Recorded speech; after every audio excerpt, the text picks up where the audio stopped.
Good evening, everyone. My name is Marta Fernandez. I'm the Executive Director at RMIT Europe, which is the university's European hub in Barcelona. And before we commence today's event, I would like to acknowledge the people of the Wiwurrun and Boonwurrun language group of the Eastern Kulin Nation, on whose unceded lands we conduct the business of the university. I respectfully acknowledge their ancestors and elders, past and present. I would also like to acknowledge the traditional custodians and their ancestors of the lands and waters across Australia and beyond, where we conduct our business. Today, we'll be hearing from 3 industry leaders in the renewable energy sector, and I'm very proud to say that they are all RMIT alumni. As we go along, please feel free to add your comments and questions in the Q&A. Give the ones you would like to hear answered a like, and we'll try to cover as many of these as possible during the speaker Q&A. And now I would like to hand over to Associate Professor Bahman Shabani from RMIT School of Engineering to introduce our speakers. Thank you, Bahman.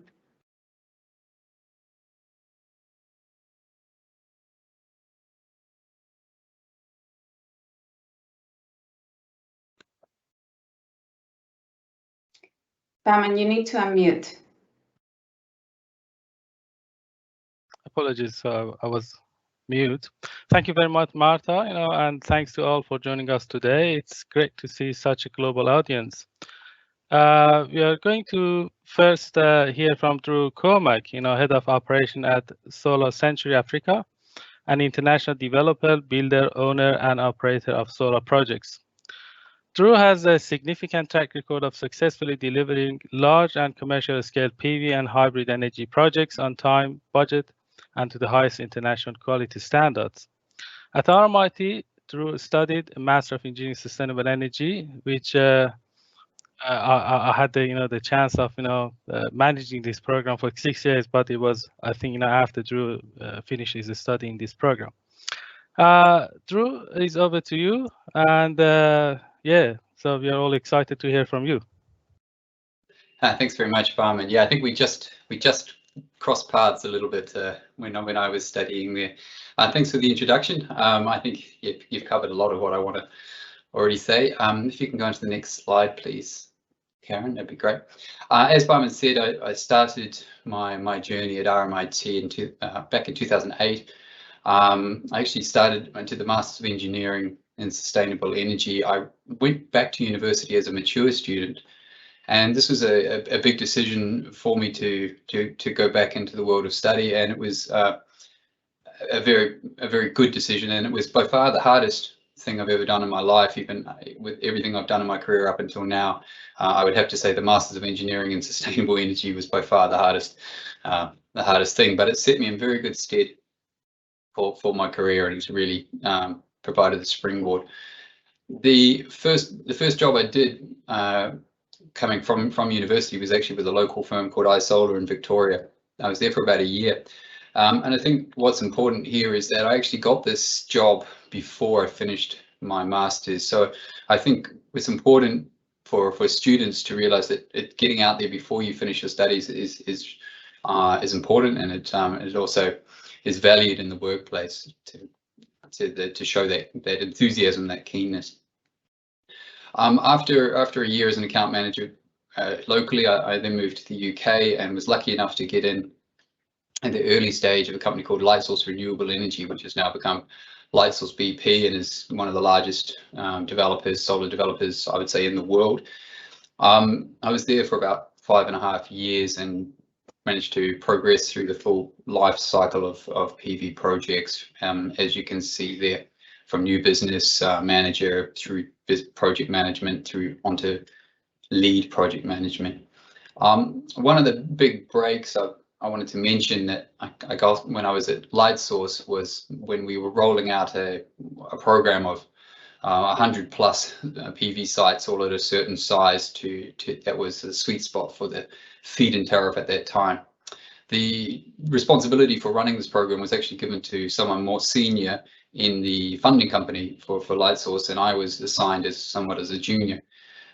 The guy who was assigned it was way too busy, so I said to him, hey, look, I think I can do all this. I think I have the skills and knowledge to do what you need to do. I know you're too busy. Why don't you let me take the lead on this? And to which he did, which was fantastic. So that was a hell of a lot of hard work, and I made a hell of a lot of mistakes.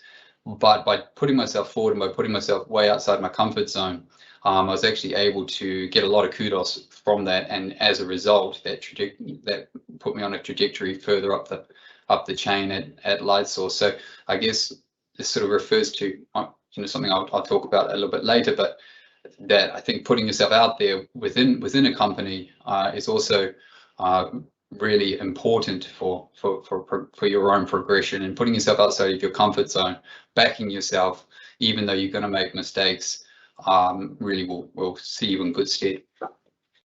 From Lightsource, I went to a smaller startup called Future Earth Energy, where I was focusing more on Africa and into the more technical role, including the battery systems and hybrid PV hybrid plants in Africa, and actually got some Africa experience, which was amazing. That job then allowed me to move on to Solarcentury, which is again one of the largest developers, definitely in Europe, if not the world, of PV, and to take on the role of operations director there. In this role, I had several teams reporting to me: the engineering team, contracts team, project management, operations and maintenance, all under me. So it was invaluable experience, and everything that we did was hybrid systems, which is very much where the trend in Africa of what I'm seeing. Solarcentury has now changed ownership and has changed a little bit. So we're now Solarcentury Africa, and my title is a little bit different. We're head of operations rather than director. But we are fundamentally now looking at utility scale hybrid energy projects in Africa, in sub-Saharan Africa predominantly, mainly focusing on utility scale hybrid plants with mines, and something else called the Southern Africa Power Pool, which is the linking of most Southern African countries under one grid, and a lot of energy trading, which I think probably Justin will speak of a little bit later with regards to Australia. Next slide, please. In terms of technology and trends, I think most people know what's happening with solar, what has happened with solar and for example, battery over the last 10 years, but interestingly, 2010 is when I left RMIT through to now 2021 actually.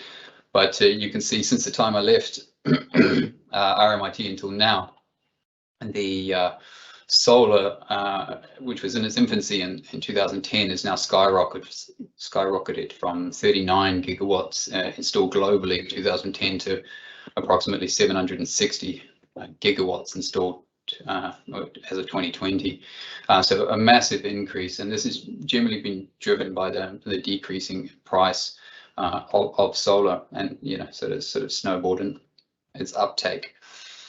And this makes solar is often the cheapest form of power around the world, and this becomes much more attractive. Is becoming much more attractive. In terms of actual PV technology trends, we're seeing a lot, the PV modules getting a lot bigger. Standard that we deal with now are at least over 500 watts per panel, and efficiencies are getting much higher, up over 23% for what they call half-cut cells, PERC cells. So there's different technologies which are making them more efficient and bigger. Another significant trend is the decrease in battery pricing, which has led to its massive uptake, and the combination of battery plus PV gives the ability to provide stable baseload power, which was one of the major criticisms of PV by itself. So now we are more approaching the sort of holy grail that I think we were looking for many years. In terms of other trends, although we've seen prices come down of late, there are a lot more concerns around ethics. So we've seen, in terms of batteries, cobalt mining, for example, in the DRC, has been found to be exploitative, and therefore there's a big trend away from any batteries that contain, for example, cobalt. PV manufacturing from certain regions of China has been implicated with forced labor. So there's now massive pushback from the industry on any of the manufacturing from that area, including now bans coming in from the US, and this is having an effect on the module pricing. In Africa itself, we still, the solar uptake has been great. It's improving security. PV and batteries is creating energy security to many people and energy access where it never was before. But there are still a lot of challenges out there. Lack of transparency, bureaucracy, subsidies for fossil fuels, social, political unrest is still several challenges out there. As I mentioned, we are mainly focusing on the mining industry, which is also very applicable to Australia, because a lot of the mining industries mining companies are owned by are Australian companies. And they're very much getting into these hybrid projects as a means of going greener, but also of saving themselves a lot of money. The final thing is the Southern African power pool I referenced earlier, which is the linking of most of the Southern African countries under one extensive network and trading of power across these. And that's sort of a burgeoning industry, and I think will be one of the major trends in the Southern African region. Next and final slide, please. I think in terms of skills needed to be ready, to be job ready, there are hard and soft skills. In my industry, the hard skills, the programs that you need, for me, home energy for sort of hybrid energy systems is one of the fundamental ones. Obviously, if you're going to be an engineer, a solar engineer, the likes of PV Syst would be very, very good. PV Case is another one. But then also just the basics, Excel, Word, the Microsoft suite, being very proficient at those actually comes in very handy. Also, qualifications such as project management, PMI, PMP, project management professional, are very, very helpful depending on what sort of area you're going to go into. Finally, I would just say having a broad knowledge of the industry will be very helpful, because that will give you some flexibility as to which direction you go within the industry itself. And finally, being focused and determined, and then, and as I said earlier in my presentation, being prepared to go out of your comfort zone. So putting yourself out there, even if it's a bit awkward and a bit difficult, and maybe you're going to make mistakes, but put yourself out there and go for it, and then he and she who dares wins. So that would be my advice. Thanks very much. Back to you, Bahman. Thank you, Duru. That was very inspiring, informative. So, and I'm glad that you pointed out that the use of Homer and PVCs, these are the software tools. I believe that I introduced Homer back in 2015 or 2014 to our program, to the program that you graduated from, and also PVCs, back in 2017. They are both part of our courses, and the students are practicing these tools, and I'm glad that that the industry need these software tools. Now we are basically going to the next presenter, Justin Mulder. Justin is based in Melbourne, Australia, and is General Manager of Energy Markets in Meridian, Australia. Justin has been in the energy industry for 20 years and has worked in the UK and Australia in energy trading roles. At RMIT, Justin studied a Bachelor of Business, Transport and Logistics, and later completed a graduate diploma in Commerce. Justin, the virtual floor is yours, and we're all waiting to hear from you. Thanks, Bahman. Good afternoon, all. Good morning, all, wherever you are. Thanks, RMIT, for having me to talk about my journey today from RMIT and my career path to date over the past 20 years or so. Today, I'll be talking about the transformation in the renewable energy sector and my journey from RMIT to where I am today. So to start with, if we go to the next slide, For me, it all began at RMIT when I studied a Bachelor of Business, and that was back in 1996. I graduated in about 2000, 2001 and worked for a distribution company. And while I finished off my degree part-time. In 2001, I moved over to the UK and I worked for Centrica, which is obviously 20 years ago now. And it was a fascinating time in the energy industry. It was basically the first time I had my entry into the energy industry, and it was at a time when the industry had just privatised. You had energy companies that had recently been privatised, and you had full retailer contestability. So just touching on that was basically the UK government had broken down the monopoly state-run generators and retailers, and allowed householders the choice of which energy retailer they want to go with. So this led to a fairly rapid change in the energy market and the industry. Energy was now traded between generators and retailers, and it was this time in 2001 the UK Power Exchange started operating. Effectively, to manage market exposures, generators and retailers trade with each other, and to manage risk and also hedge their revenue streams. And it is in this space in the energy market side that I've worked for the last 20 years for various companies in the industry, some generators, some retailers, and some vertically integrated retailers who own both generation and retail businesses. I've continued my education throughout my career from Bachelor of Business, originally at RMIT, and I went on to study commerce at RMIT. Graduate diploma of commerce at RMIT. But the continued education piece in the industry and from a career perspective has helped me. I've done subsequently have studied a diploma of financial markets, and also just recently a graduate of Australian Institute of Company Directors. I believe that the industry is in one of the most interesting times since its inception. It is going through significant change, and there is significant opportunity.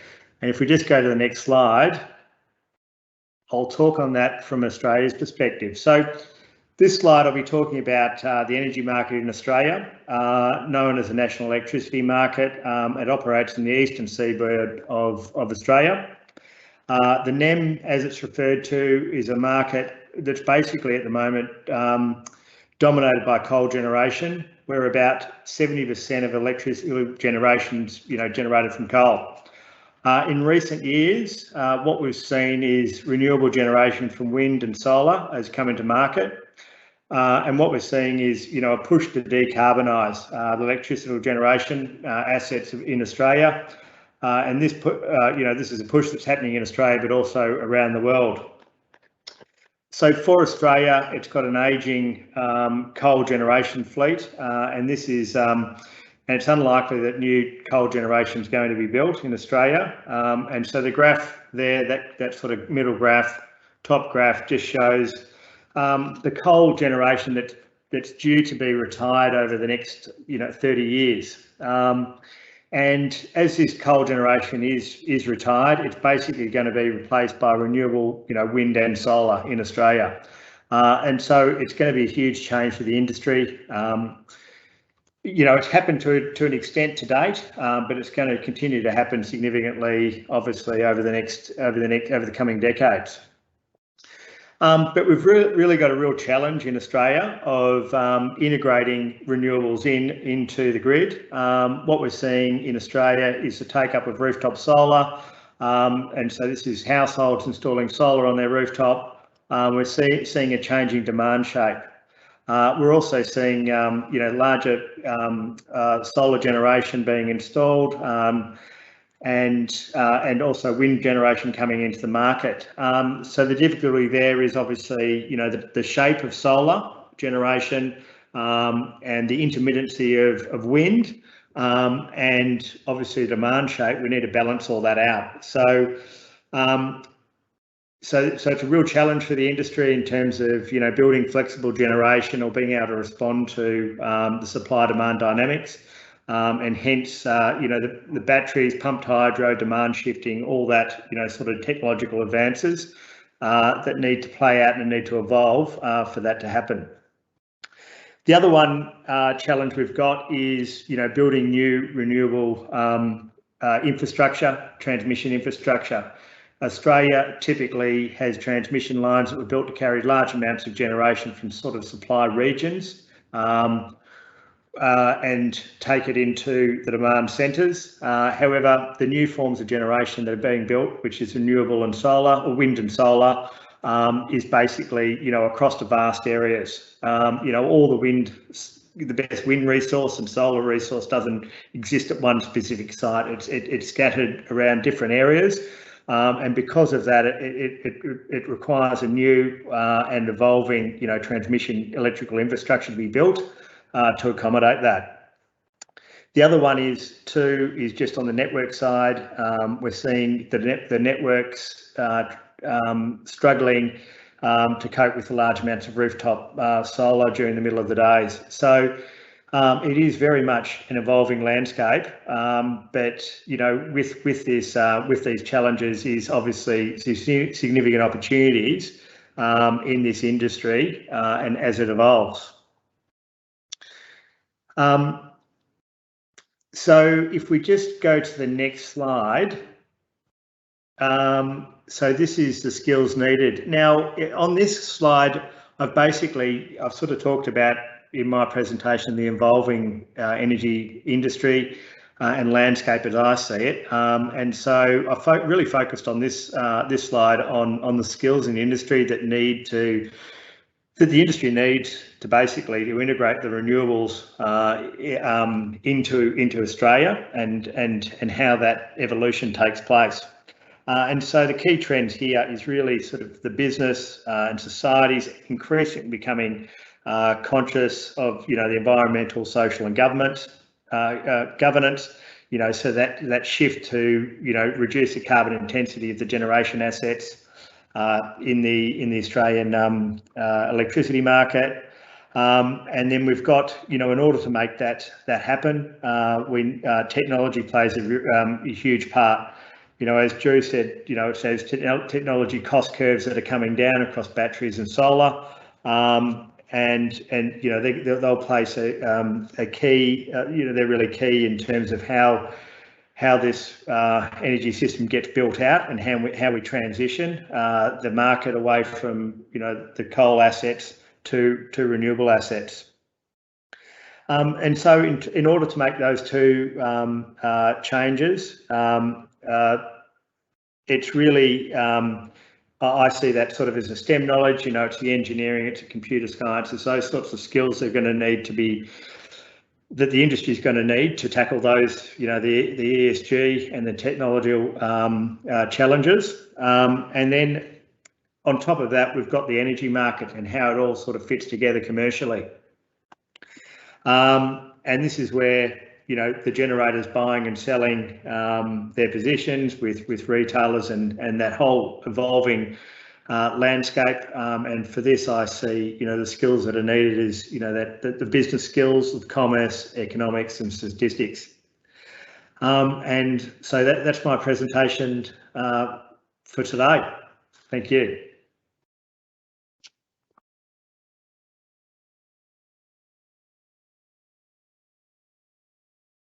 I'll hand back to you. Thank you very much, Justin. That was a fantastic presentation, very informative, and thanks for sharing your wealth of experience with our audience and us. Now, we are now going to hear from Laura Schtuller, based in Erlangen, Germany. Laura is the head of HVAC upgrades and refurbishment at Siemens Energy. Laura joined Siemens Energy in 2015 through the Siemens graduate program, where she has since gained experience in system and network studies, commissioning, and has managed offers and pre-acquisition of HVAC system in various countries. with a special focus on Australian market and refurbishment projects. At RMIT, Laura studied power electronics and renewable energies as an RMIT exchange student for her master's degree in Germany. Laura, over to you, and we are waiting to hear from you. Thanks. Thanks, Bahman. Thanks for the introduction. Welcome, everybody. And now I try to connect a bit to what Justin and Drew just said. I'm more in the transmission section, and I'm giving you some insights today on what is actually happening here in that sector. So if you could just go to the next slide, please. So my journey actually from RMIT, or in general, the energy journey was kind of around the world. As Bahman just said, I'm actually located in Germany. I started also my studies here with economics and engineering in Germany. Did my first dip into renewable energies actually with a study course in Scotland, where we focused on tidal energy and also wave energy, where I found it quite interesting that there is also a possibility to generate some baseload out of renewables. Drew already tapped into that as well, that nowadays with the shrinking prices of batteries and also the good prices in solar, that there is also some baseload possibilities now with solar energy. So it's really good to see that here also the renewable part is picking up, and that we get better to kind of provide baseload here as well. After that, I also did some internships in the offshore wind industry, especially in the northern part of Germany. The offshore wind is developing quite quickly, and I was lucky to be here in an area where they just started. It was kind of a startup feeling actually, in quite a big company. It was Vattenfall back then. We were about 20 people, and everybody just tried to make it really work. And that was where I kind of sparked also for the renewables and the offshore wind, and I really wanted to work in that because it was just such a great atmosphere, and I could see that this is somehow a sector which is evolving, which is growing, and which really has a future.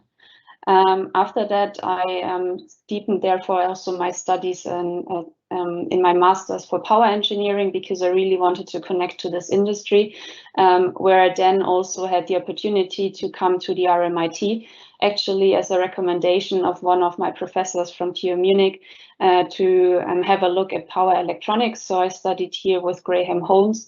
And also similar to what Drew said, I actually came to Australia obviously to learn something. I also wanted to explore the country, but that course was really challenging, to be honest.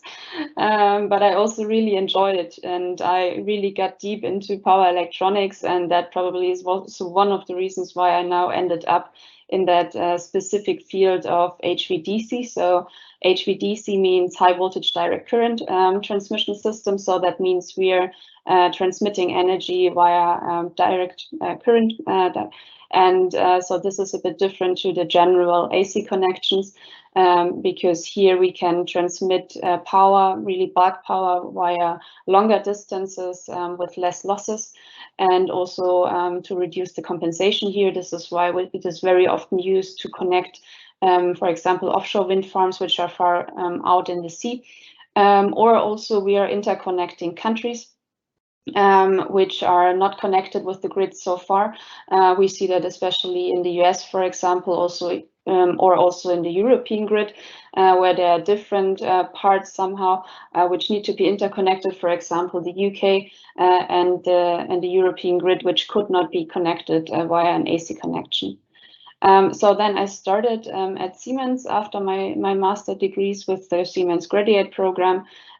Here I deepened already my knowledge on HVDC transmission solutions, and I ended up as a sales manager, focused here also on the Australian market, and also now into the part of refurbishments and upgrades of our former systems, which is quite interesting because HVDC is installed really worldwide, and therefore I get some insights on how the energy system is changing in the different parts of the world. And we have to say that it is quite similar on lots of the sites, because we have more and more renewables coming into, and yeah, similar as also Justin mentioned, that grid stabilization issues are really key topics so far, really around the world.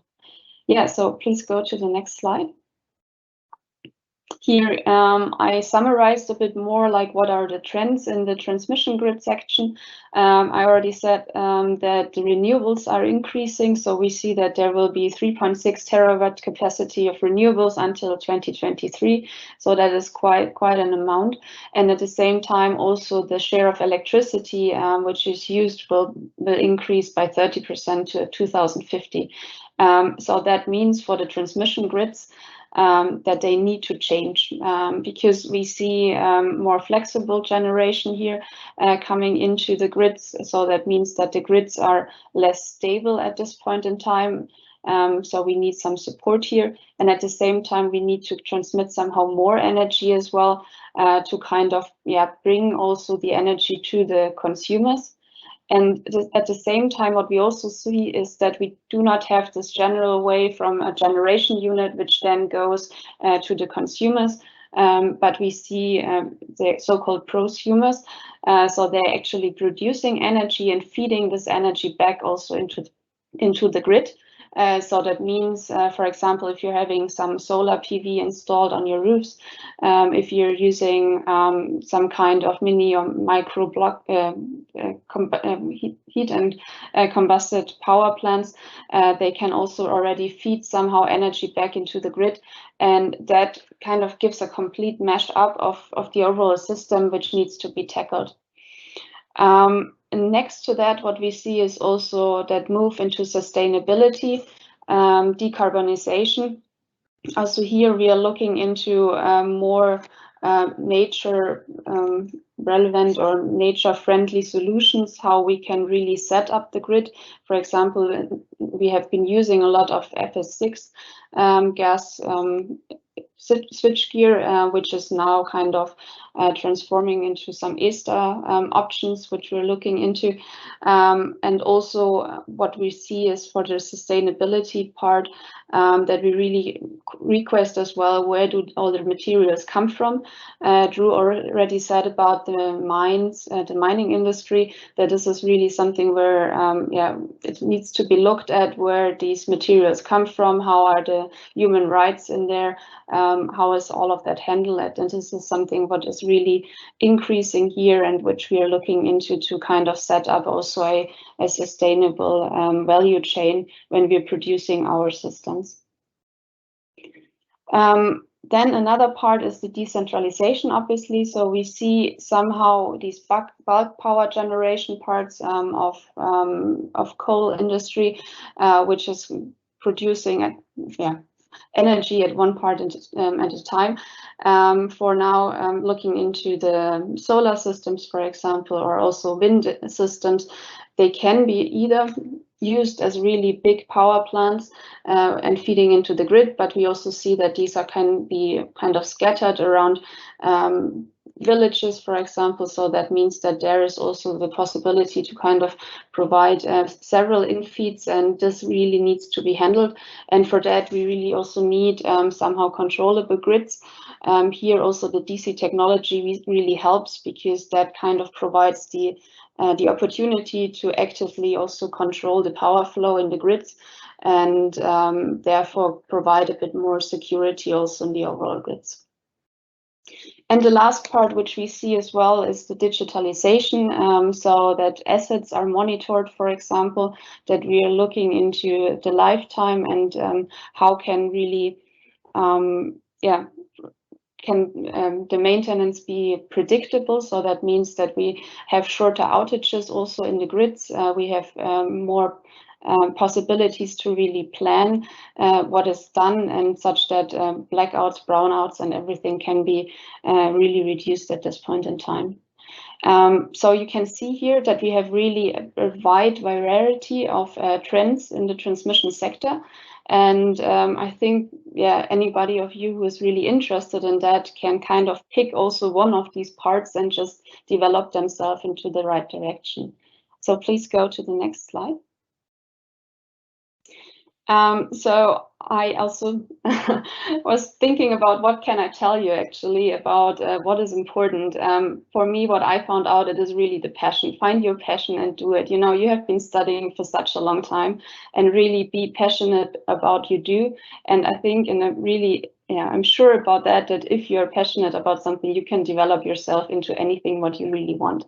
And you will also see it, you will feel it, you can really work well with your colleagues together. And it is great to see if you work together with people who are passionate about what they're doing, that it makes much more fun also at work to really go into also the challenges which we see in the energy sector, therefore work in this. Obviously, you will need also some kind of technical understanding, especially in that niche where we are now working in HVDC. Even our commercial colleagues, they need to have some kind of technical understanding as we're working with big projects at this point in time. And also when we're going into discussions with our customers, for example, we need to have at least some kind of base understanding about what we're talking. And here as well, I would encourage you to really learn something new and challenge yourself. It is always like that you will never be like perfectly equipped after you leave university. And this is a big step to kind of go into the industry and start working. But, you know, so many people have done it before, and I'm pretty sure that you will be able to master that as well. So please just go and challenge yourself and grab for it and go and do it. Another part what I really experienced well was approach many people when you start working in a new company and ask as many questions as you can or have. I mean, obviously you should not be too annoying, but really ask questions, and you will find out that the questions you have in mind, that they are not stupid. You know, that there are sometimes questions which are really important to be asked, and sometimes even people who have been working in the industry for quite a long time will be even happy to receive your questions, because coming from the university, you might have some kind of different set in mind already, and therefore you kind of perhaps even give them a spark of a new idea, and therefore you can even work on new things. Yeah, so also think outside the box and understand the bigger picture, because I think this is really important, especially in that very much connected way of the energy world, where now the consumers, the generation, the transmission, somehow everything is mashed up, and therefore it is really important to kind of see a bit the bigger picture to also find new solutions. All right, thanks a lot. Back to you, Bahman. Thank you very much, Laura. That was a fantastic presentation. And you see, I'm a mechanical engineer, and I see things from my own perspective. So that's why, you know, in reading your expertise, you know, rather than HVDC, I did HVAC. That's fine. Yeah, I can see, you know, the all presenters basically they are talking about a very important thing, that you have to basically push yourself out of your comfort zone and think outside the box and be brave, and basically, you know, don't be shy, and you have to be able, you know, to explore around yourself. And there are many opportunities, particularly with renewable and sustainable energy, which is rapidly evolving and growing. Now, the time for questions and questions for our presenters, and thank you very much, you know, as you send the questions as we've been going along, and also there were many questions before they even sent to us, and we also picked some of them for the presenters to elaborate on them. Maybe we can sorry, I just need to move another monitor to another monitor. Sometimes, you know, my eyes goes to another direction. Apologies for that. The first question that we picked is for Drew. You know, if you could please answer this question for us. The question is, it says, what project management tools do you use in your career? Drew, over to you. Yeah, thanks, Bahman. Yeah, I think this is an interesting question. It's something even now I'm still looking into a lot, and I'm still asking that same question myself as to really what is the industry standard for project management tools. I think there's a range of tools. There's obviously the online or the programs you can use, such as Primavera or even MS Project, but there are a number of other sort of project management software tools that can be used. What I've found, MS Project is obviously used a lot just for Gantt charts, and then depending on your level of complexity, you can, whether you put in resources and costings and so forth in that or not. What we have used a lot in the past is in-house sort of developed specific project management tools, which are used for recording sort of milestones, project info, but also decision processes and gateways for projects, so that you have a sort of a pathway for each project where it needs to get through a series of gates and a series, and needs to pass a series of tests, if you will, to progress. So in-house software, and then the good old trusty Excel spreadsheet tracker. Funnily enough, I spoke to a colleague at Lightsource recently. As I said previously, Lightsource is now probably one of the biggest developers in the world, and I believe all they use with their huge pipeline is an Excel spreadsheet to track everything into their project management. So you don't necessarily need to get a complex online program for your project management. I think what's also key is having in-house standard operating procedures and templates, plans and guides, so that so everybody knows the processes that you're going to go through with each one of your projects, and as I said, sort of the gateways along the path of that project, and the sort of checks and balances that are put in place, and effectively who's going to be managing which part of it and how they're going to be doing it. Thanks. Thank you very much, Drew. There's another really interesting question, and it's always a question for myself as well. Maybe I would ask Justin to answer this question. How do you see the future of renewable energy? Whether it's going to be like 100% replacing fossil fuels, or you reckon fossil fuels will still play a role in the future? Look, very interesting question. I think there's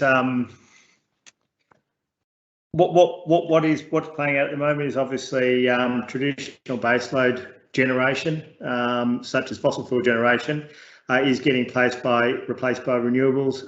Renewables are obviously intermittent in that you need to manage that intermittency of them.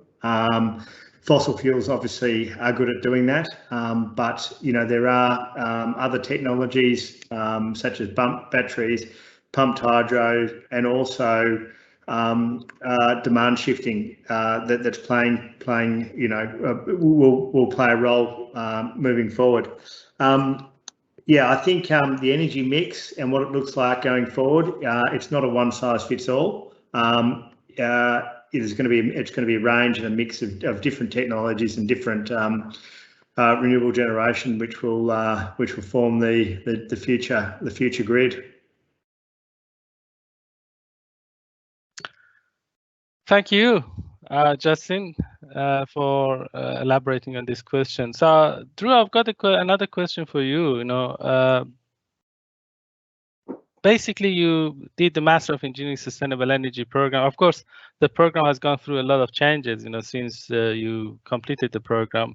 But overall, what are the, we are covering, PV systems, we are covering wind energy, we are covering energy storage, thermal system, and all these things. So, which one of these topics are really in demand, for industry, or do you have any particular one to pick, or you suggest all of them are equally important? So what's your opinion on that, Drew? Yeah, thanks.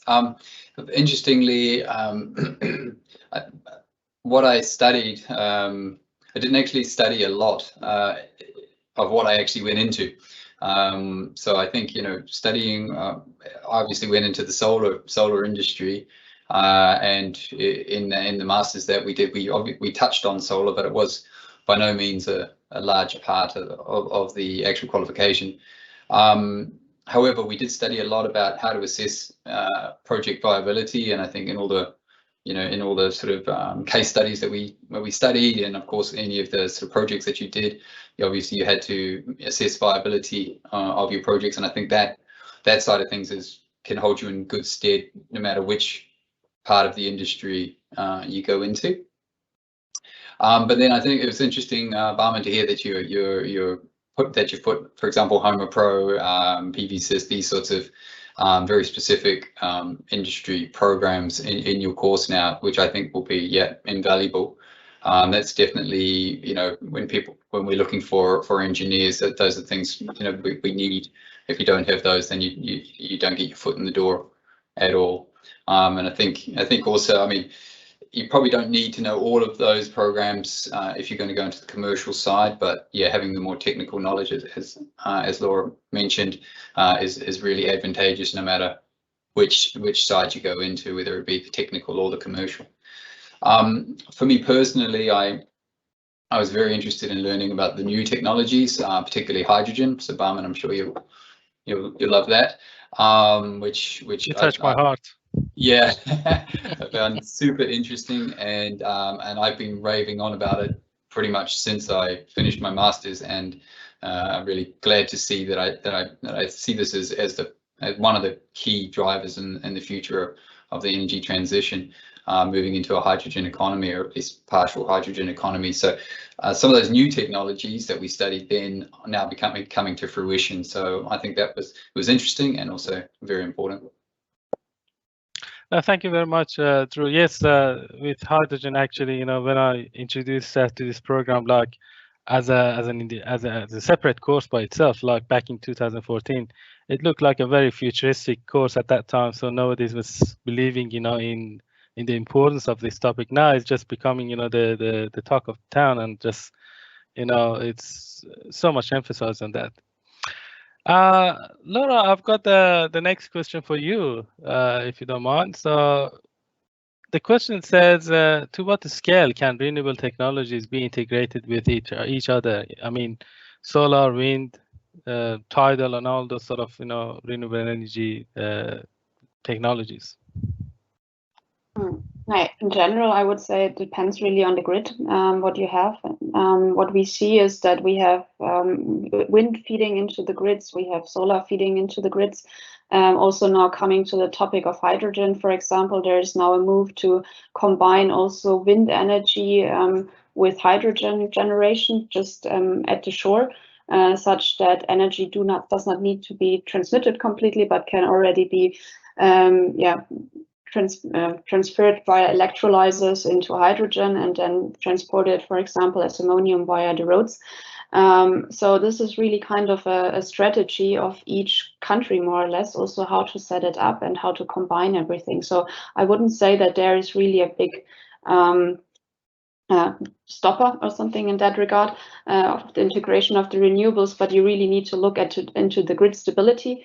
Sometimes you might need then also further products such as synchronous condensers, for example, to kind of increase again the inertia in the grid, and to support then also the strength of the grid such that everything can work well. But this is really something up for the network planners as well, to set up a smart grid and to integrate as much renewables as possible in here.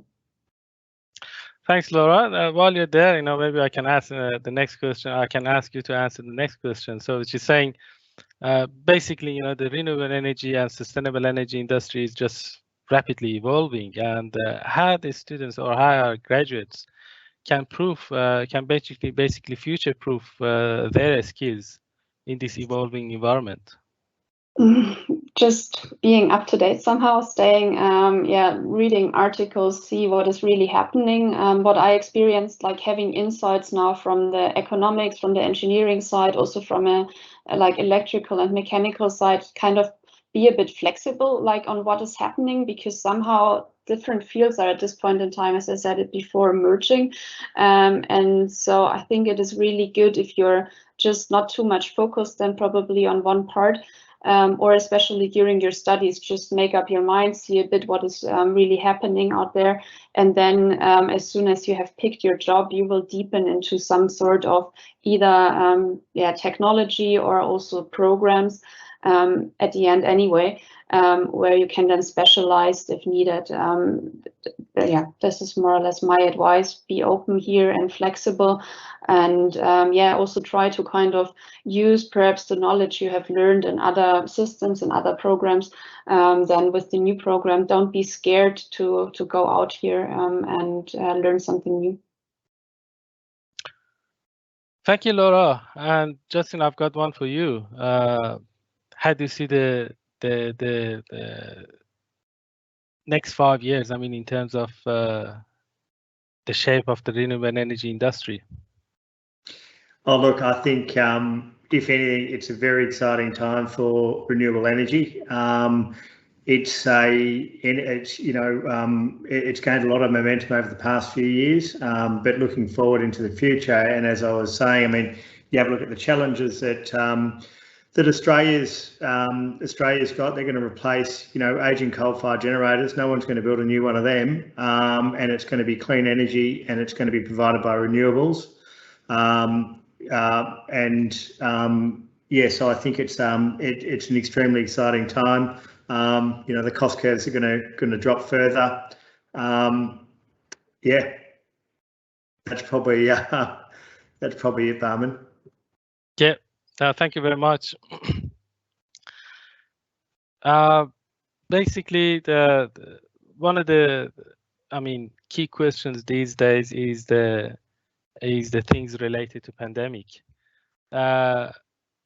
Maybe that's the question that I can ask from all. How do you see the long-term effect of pandemic? What are the things that are going to stay with us, in the future as the result of this pandemic? If I just go for it first. Maybe I could. Yeah. Yes, please, Laura. Okay, so for us, for example, what we have seen now, working in a very international business, obviously we have been also doing lots of business trips, obviously, to kind of also get more experience and get closer to the customers. We have seen a big move now into digitalization, into like working in a virtual environment. For example, myself, I have been now in home office for the last nearly 1.5 years now.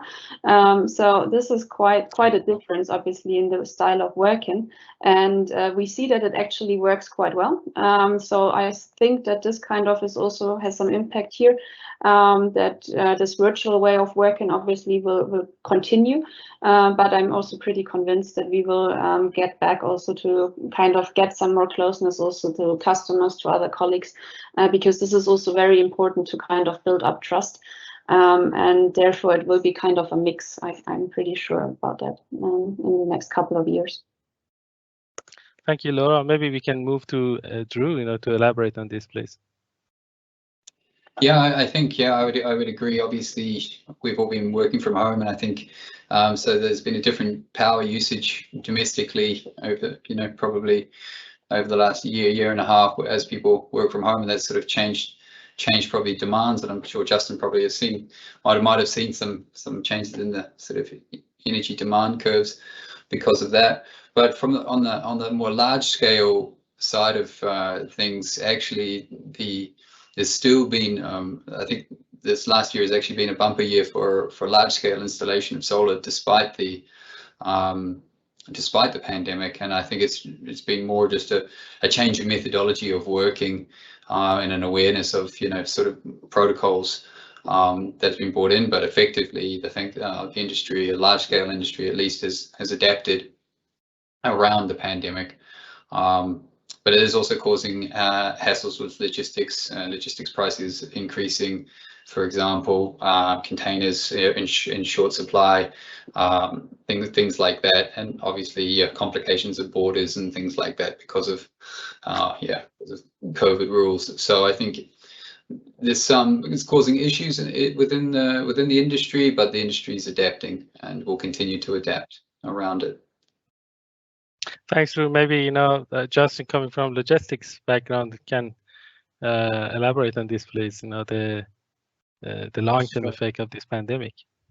Sure. Look, I think if anything, the energy industry, it's not going anywhere. Obviously, it's an essential service, COVID or no COVID. But yeah, as Drew said, there are challenges. Even getting people in to work on plants, if they've got to come in from overseas, there's challenges there.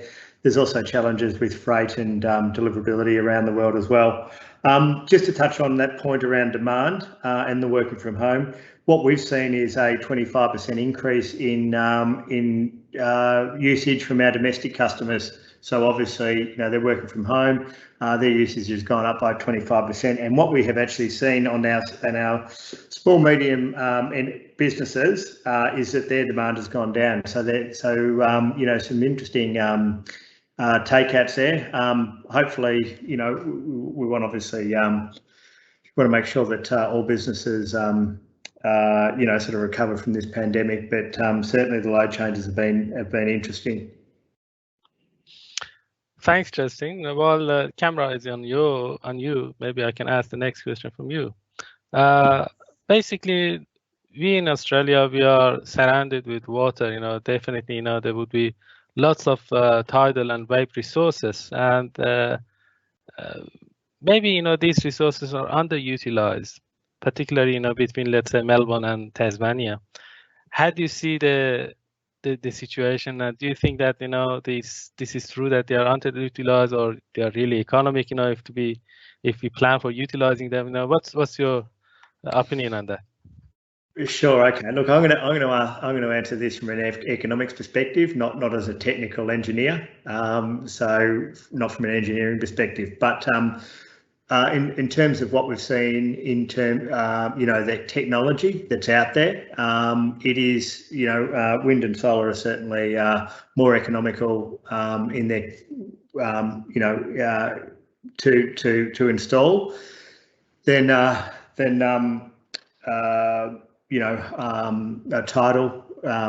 tidal generation. I think what is interesting though in Australia is we haven't had much offshore wind generation or any to date.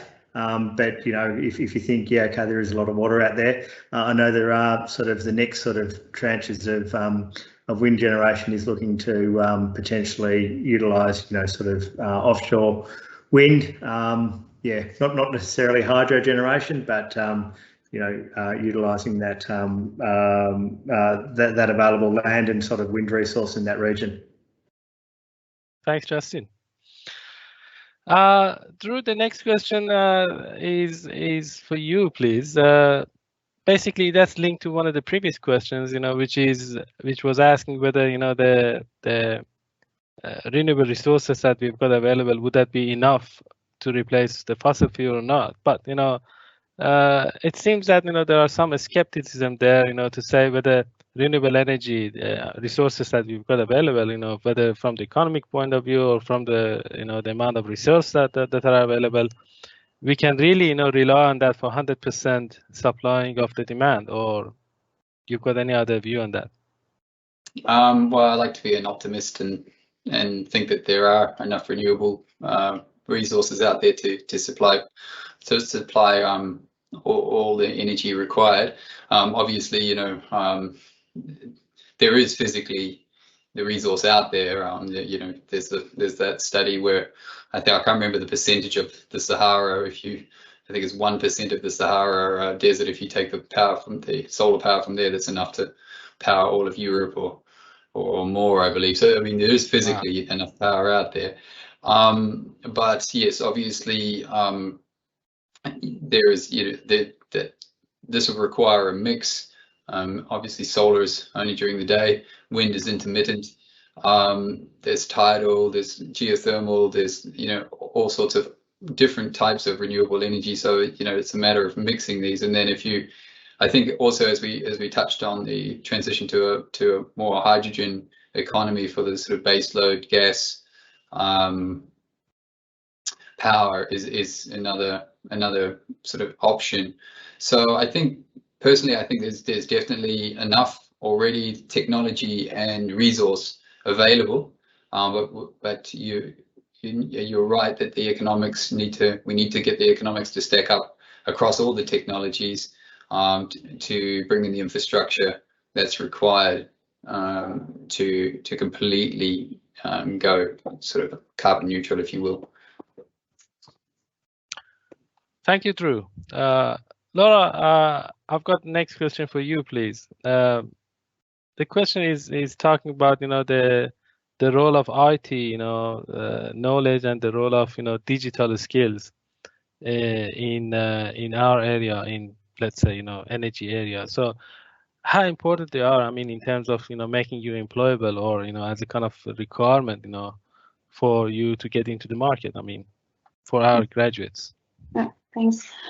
Here again, I have to say, really, it depends on with what you're starting. Like, are you starting as an engineer? Are you starting as a commercial? Are you starting as I don't know, a business developer? So it really depends also here on which skill set obviously you will need. Talking now about the more engineering part, it is an increasing importance, obviously, because we see artificial intelligence, for example, as a mean which is used to kind of use the overall knowledge of the data which we have to future-proof also the systems, to make the grids more reliable. So obviously here it is really a good way and a good thing to have, and I'm pretty sure that also the industry will be very happy to receive you if you have knowledge in that regard. Another very important sector here is also cybersecurity, for example, as the grids and also like all the networks getting more and more connected. Obviously, cyber attacks and all of that is getting a higher risk, and so the cybersecurity standards are increasing everywhere worldwide. We have really big impacts here already, NERC wise, it's called in the US, for example, which is now also mirrored into the European market, and we also see a similar trend now with Australia. So if you're interested in these parts and you are already good in your IT setups, then yeah, just go ahead. And I think it's really a valuable skill then here to work in that industry. And I also see it as a growing requirement for our future employees. Thank you, Laura. Drew, I've got one technical question for you about photovoltaic systems or PV panels. So the maximum efficiency that nowadays they are talking about is like nearly like less than 30%, I would say, maybe 20-25%. So how do you see the trend? Do you reckon that we are reaching the saturation point, or just we can reach to much higher efficiency than this in the future? It seems to be creeping up consistently. I think when I first left RMIT, it was I don't know, probably down at 17% or something like that was roughly this sort of standard. And I remember some of the first solar farms we installed, some of the pushback from the local people was that the technology would be redundant within a number of years, and I remember arguing the case that no, the efficiencies aren't going to change very much. But as you pointed out, it's jumped from, let's say, 17 to up to nearly 30 in, let's say, the last 10 or so years. That being said, I think you're not seeing huge jumps. You're seeing 1% here, another % there. I don't know where the limit will be, but yeah, I think it will continue to grow as they come up with new technologies and refine the processes. So yeah, I think we should get more, but I don't know if we'll get another doubling of efficiency. What I would say is obviously we're changing module size as well and going for bifacial modules as well. So you're trying to get sort of more bang for your buck within each panel, as well as the actual cells themselves being more efficient. So I think getting an increase, you will continue to get an increase of the actual PV cell itself, but you'll also get much more power per module through increased size and the use of bifacials. Thank you, Drew. The next question is basically for whoever picks it up. It's asking about the role of nuclear energy. It's seen as a clean source of energy by some. By some is arguably not. a cleaner, reliable source of energy. So how do you see the future of this in Australia, or the possibility of this in Australia in compared to renewable energy? Maybe I can pick one. Justin, do you want to answer this? Oh, thanks. Look, I think it is a really interesting question, and I'm just trying to think how best to answer it. I think we talk about short-run marginal cost. We talk about long-run marginal cost of generation assets, and then we also talk about levelized cost of energy. If you're comparing, say, renewable energy to existing fossil fuels and all that sort of stuff. I think from a short-run marginal cost, it is cheap. From a long-run marginal cost, I think the real question there is, sort of how long do you have to manage nuclear plant into the future? Is it 50 years? Is it 100 years? Dealing with the waste and all the rest of it. And then there is also the issue around, some technologies, or the older technologies have there's been some accidents along the way. Yes, I think from a baseload perspective, yeah, it's good. Nuclear, it provides that. But as you're moving to a system that is becoming increasingly intermittent, I suppose, with the amount of renewables, you do need plants that need to be able to ramp up and down very quickly. And perhaps nuclear doesn't fulfill that role. So I think there's a lot of complicated things to work through there in terms of will nuclear be part of the picture in Australia moving forward? I can't see it anytime soon. Yeah. So thanks, Justin. So you're talking about the intermittency of renewables. So that brings up the importance of the storage technologies. Yeah. So basically Drew mentioned some ideas about using hydrogen rather than other, or mixed with other technologies. What's your view on that?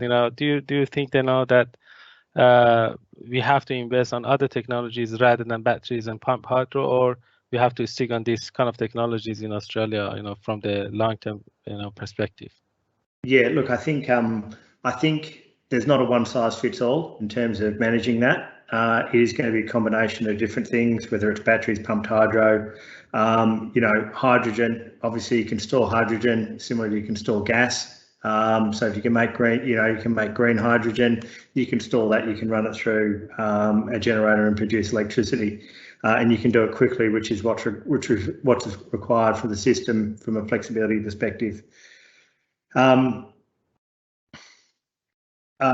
Yeah, I think, but there is also sort of two sides to how you manage the system. It is about, at the end of the day, matching supply and demand. Do you match it all from the supply side, or but I do think there's a role to play on the demand side in terms of incentivising people to use demand when they're using electricity, to use it at different periods of the day, not everyone all at once. So that perhaps there's some pricing mechanisms or some market mechanisms on price which can incentivise people to use it at different times. Thank you, Justin. Maybe I can go back to Laura or Drew. If you can pick this question, please. There are a lot of arguments about having centralized systems against decentralized systems, particularly these days, when it comes to energy storage as a kind of new element of this system. So how do you see the kind of local centralized energy storage solutions against like centralized solutions for energy storage? Laura, I don't know if you've got insights you want to discuss. Maybe I can pick Drew. Yeah. Yeah, so yes, just start her. No, okay. Yeah, obviously this isn't really my side of the fence, the sort of the smaller scale domestic side. I think I think that, as Justin touched on, I think the domestic or sort of decentralized power has a very important role to play, and I think it makes the most sense to to have domestic power and battery systems I understand that South Australia now has such a the distributed solar PV. So much about it has become a large-scale system. So it's basically eliminating the demand for electricity from the grid. So I've read. So I'm just reading today. So I think it plays a very important part in terms of pricing. I'm not sure if the pricing of domestic PV and batteries is coming down as rapidly as sort of on the larger scale. Traditionally, this has generally been, the economics have been driven by incentives, your feed-in tariffs, or even the any form of sort of feedback to the grid as well. That's the one that usually makes it more cost effective. Whereas I'm not sure these days what they have in Australia. Unfortunately, I don't live there anymore, so I'm not sure what feed-in tariffs they still have. But yeah, that plays an important part. Thank you, Drew. Laura, do you want to elaborate on this, please? Yeah, it's also not completely my area of specialty, to be honest. I mean, in general, what we see always is that if we have more decentralized systems, that they're normally a bit more efficient, obviously, because you have the number of scales such that you can kind of set up that overall system in one project. You can kind of maintain that overall system in one project. So that is kind of obviously helping here to kind of get down the costs. But what we see, but that comes to the matter of transition. I mean, transmitting the electricity or energy. So that's probably that's the area that you can come under that. Yeah. But we also see, for example, in Europe that now there are lots of incentives also for private households, for example, to install solar panels and also battery systems together. So that kind of, is shifting that overall picture. And therefore, I really, it's tricky to say for myself, what is really the way to go. And I think it is always the balance. And as I said before, also it depends on the grids, how they're set up, how the grid operators and everything are planning their strategy for the coming years, how these storage units are then also integrated into the grids, and how everything can then work well together. Fantastic, thank you. We are just getting close to the end of this session, so we've got a few minutes, I guess, like 4 or 5 minutes. And I would like to wrap it up, with one question for all presenters. That is basically the question for everyone, or many of our audience here today. So a lot of our students, or a lot of our graduates, they would like to know, what are the key things, that make them competitive in this, employment environment. I mean, enhance their employability in a way. So if you want to give like one tip to our audience, what's yours? Maybe I can start from you, Laura. Be authentic. Don't try to squeeze yourself into something what you don't like or what you're not. Find what you really want to do. Why are you doing it, and then just go for it. Beautiful. Drew. Yeah, I would actually have to agree with that for sure. You'll find a lot more comfort if you're doing something that suits you and that you want to do and you have a passion for. I think, as I said earlier, putting yourself out there and going out of your comfort zone and trying to just get into uncomfortable places and go outside your comfort zone to get to what you need and be driven to do so. I think in terms of qualifications, these qualifications you're going to get from RMIT will hold you in very, very good stead. I saw a question earlier about role, sort of how well you do. You don't need to put how well you do on your resume. If you pass, you pass. No one's probably going to dig deeper. If you get a distinction, then put it down. But if you don't, then no one's going to probably dig that deep to find out. And in terms of, for me, additional qualifications, things like project management qualification, things like that are valued in at least in my industry. So that's an additional skill. Great. That was basically, the last point that you mentioned. That was basically one of the questions that I wanted to somehow mention it to you, and asking your opinion on that. Justin, it's yours, to give us your tip. Oh, okay. Look, absolutely be authentic. Absolutely do